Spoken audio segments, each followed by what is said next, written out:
As you very succinctly pointed out, over the last 20 years, I've made a few different films that deal with or take into account the theme of the internet. All the way back in 2000, I made Digimon War Game, and then Summer Wars, and finally Belle. And when you think about how the internet has changed over the last 20 years, I think in the early 2000s, it felt like this new tool that the younger generations were going to use that to change the world in many ways. It was full of hope, but fast forward to today, and I think it has become more like a reflection of our own reality, our own present. And we've brought a lot of these social issues that we've had into this internet space. So you've got a lot of toxicity, fake news, things being overly politicized, and the internet has become very much this second reality in which we must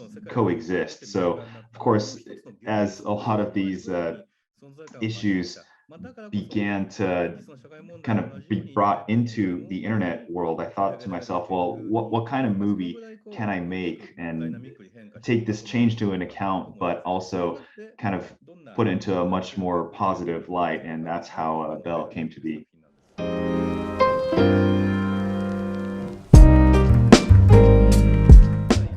Over the last 20 years, as kind of how we mentioned in the earlier question, the internet has certainly changed a lot, and it has changed the world in a lot of different ways.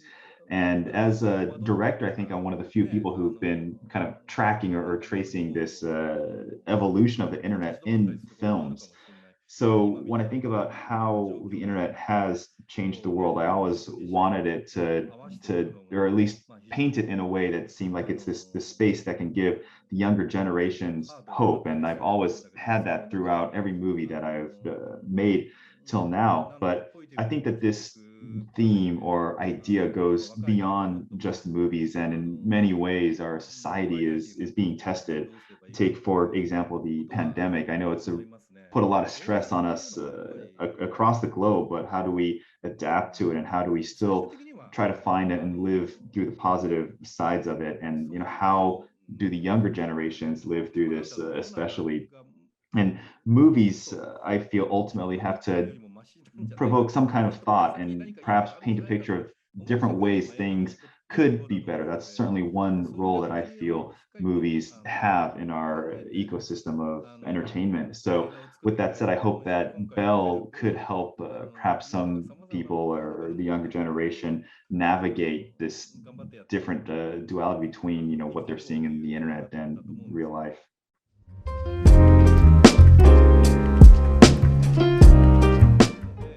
Part of the reason I have these, I guess, more adolescent slash coming of age stories is because the first company I joined out of college is a company called Toei Animation, and that company focused very much on animation geared towards kids. So naturally, I take into account these themes of growth or coming of age. But a few of my movies, I believe, have a more complex component. For example, Wolf Children, where perhaps the mom could be the protagonist depending on how you watch it, and she's a woman who in the movie starts in her early 20s all the way to 32 and has to raise these two children. And Boy and the Beast also, the kid is perhaps the way you view it, the kid might seem like the protagonist, but perhaps the protagonist could also be Kumatetsu, this adult who never really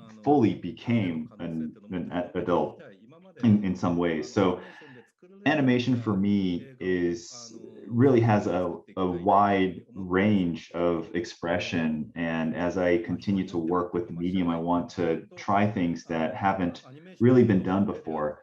Oftentimes, animation, it's categorized as a visual expression or a type of movie for kids. And this is true in Japan, and perhaps in the US even more so. It's always marketed and geared towards the younger demographics and audiences, which on the one hand I can kind of understand, but the way I see it, animation is simply just a means of expression. It's just a medium, and there's no reason why you can't take these life themes and integrate it into the story and visualize it through animation. And I would even argue that perhaps some stories or some concepts are easier to visualize using animation than live action. So with animation, you have such a wide range of expression. Again, going back to Wolf Children and Boy and the Beast. So I hope that we can help shift this and think of these movies not just as an animation, but really as a movie, and